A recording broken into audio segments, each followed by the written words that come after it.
एक और बड़ी खबर, 24 घंटे में यूरोप में दो बड़ी घटनाएं हो गई हैं। दो ऑयल रिफाइनरीज में आग लगी है। हंगरी की तेल रिफाइनरी हुई है खाक। ये देखिए आप, रोमानिया की भी जो रिफाइनरी है वहां पर विस्फोट हुआ, धमाका हुआ। हंगरी में ही होनी थी ट्रंप और पुतिन की वार्ता।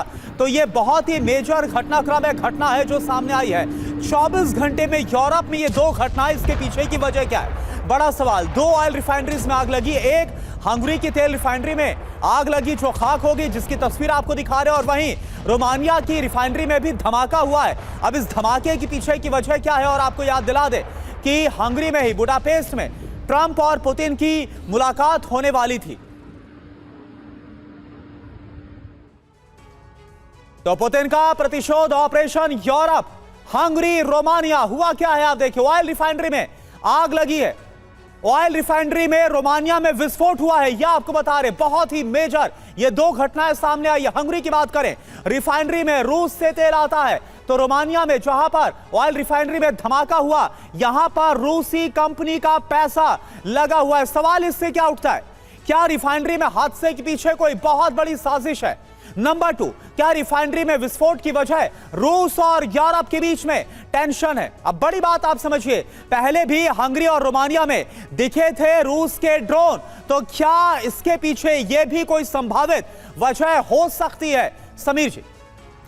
बिल्कुल, तो यह है पुतिन का प्रतिशोध। और बंसल सर, कुल मिलाकर अब आप देखिए कि अलास्का से कुछ हासिल नहीं हुआ, बुडापेस्ट में हासिल करने लायक कुछ बचा नहीं है, जिसके चलते वार्ता ही स्थगित होती हुई नजर आ रही है। तो अब डोनाल्ड ट्रंप भी आगे कब और कैसे इंटरवीन करेंगे, क्या सोच समझकर करेंगे, क्योंकि ऐसा कोई सलूशन ही फिलहाल नजर नहीं आ रहा है। तो क्या यह युद्ध इसी तरह से लगातार जारी रहेगा? बिल्कुल सही कहा आपने। देखिए, जहाँ तक प्रेसिडेंट ट्रंप का सवाल है, वो बहुत कोशिश कर रहे हैं। हाँ। और एक बात और सोचने की ये है कि जब जेलेंस्की वहाँ पर थे, उस समय प्रेसिडेंट पुतिन ने उनसे बात की थी, और बात करके जो है ट्रंप साहब ने अपना इरादा बदल दिया। जो पहले टॉमहॉक मिसाइल देने वाले थे, उसको जो है रोक दिया गया। तो मैं कहने का मतलब ये है कि ट्रंप साहब की तरफ से कोई कमी नहीं है इस युद्ध को समाप्त करने की, लेकिन उस बात का ध्यान में ना रखते हुए भी फिर भी रशिया ने उसका कोई ख्याल नहीं रखा। लेकिन ये युद्ध जो है, जब तक ये रशिया अपनी डिमांड्स को कुछ कम नहीं करेगा, तब तक ये चलता रहेगा। ये युद्ध की इसके बहुत सारे ऐसा तो नहीं बंसल साहब, पर्दे के पीछे कोई खेल कर रहा हो अमेरिका का पुराना इतिहास जो रहा है उससे भी हम सब वाकिफ हैं। ये युद्ध अमेरिका ने शुरू करवाया, जेलेंस्की के कंधे पर रखकर बंदूक दागी गई, इसमें तो कहीं कोई शक नहीं है। तो ट्रंप अब जो कोशिशें करते हुए नजर आ रहे हैं, उसे ईमानदार माना जाए या फिर पर्दे के पीछे कोई और खेल हो रहा है?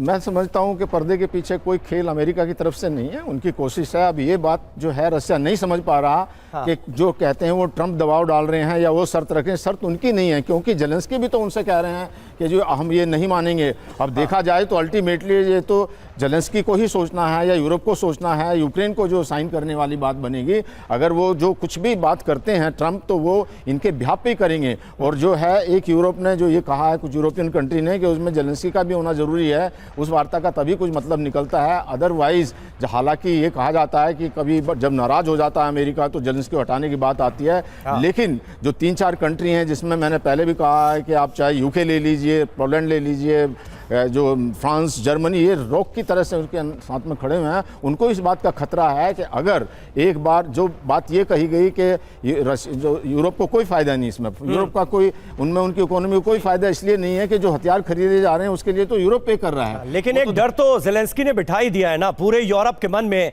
कि अगर वॉल ऑफ यूक्रेन गिरी तो फिर अगला नंबर यूरोप का है। ये भी अपने आप में एक बड़ी बात है। जी बिल्कुल सही है आपके हिसाब से ये बात। जी सही है, क्योंकि वो जो बिल्कुल समीर, और ये बंसल सर, हम देख भी पा रहे हैं कि जो खौफ है वो यूरोप के नेताओं के बयानों में नजर भी आ रहा है।